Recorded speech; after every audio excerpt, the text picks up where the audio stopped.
దేవునికే మహిమ కలుగునుగాక. మన ప్రభువును రక్షకుడైన యేసుక్రీస్తు నామంలో మీ అందరికీ వందనములు. ఈరోజు పరిశుద్ధ గ్రంథంలోని వాక్యపఠనము కీర్తనల గ్రంథము 119వ కీర్తన 113వ వచనం నుండి 128వ వచనం వరకు. ద్విమనస్కులను నేను ద్వేషించుచున్నాను, నీ ధర్మశాస్త్రము నాకు ప్రీతికరము. నాకు మరుగుచోటు, నా కేడము నీవే. నేను నీ వాక్యం మీద ఆశ పెట్టుకొని ఉన్నాను. నేను నా దేవుని ఆజ్ఞలను అనుసరించెదను.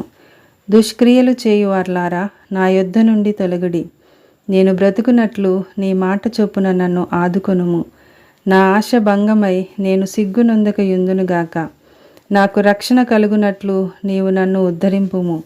అప్పుడు నీ కట్టడలను నిత్యము లక్ష్యము చేసేదను. నీ కట్టడలను మీరిన వారినందరినీ నీవు నిరాకరించుదు. వారి కపటాలోచన మోసమే. భూమి మీదనున్న భక్తిహీనులనందరినీ నీవు మస్టువలే లయపరచుదువు. కావున నీ శాసనములు నాకు ఇష్టమై ఉన్నవి. నీ భయము వలన నా శరీరము వణుకుచున్నది. నీ న్యాయ విధులకు నేను భయపడుచున్నాను. నేను నీతి న్యాయములను అనుసరించుచున్నాను. నన్ను బాధించు వారి వశంన నన్ను విడిచిపెట్టకుము. మేలు కొరకు నీ సేవకునికి పూటపడుము. గర్విష్ఠులు నన్ను బాధింపకయుందురుగాక.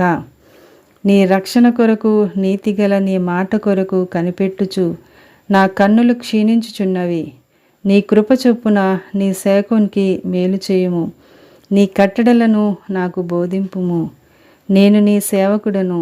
నీ శాసనములను గ్రహించినట్లు నాకు జ్ఞానము కలుగజేయుము. జనులు నీ ధర్మశాస్త్రమును నిరర్ధకము చేసియున్నారు.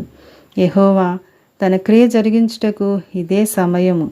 బంగారు కంటెను అపరంజి కంటెను నీ ఆజ్ఞలు నాకు ప్రియముగా ఉన్నవి. నీ ఉపదేశములన్నీయు యథార్థములని నేను వాటిని మన్నించుచున్నాను. అబద్ధ మార్గములన్నీయు నాకు అసహ్యములు.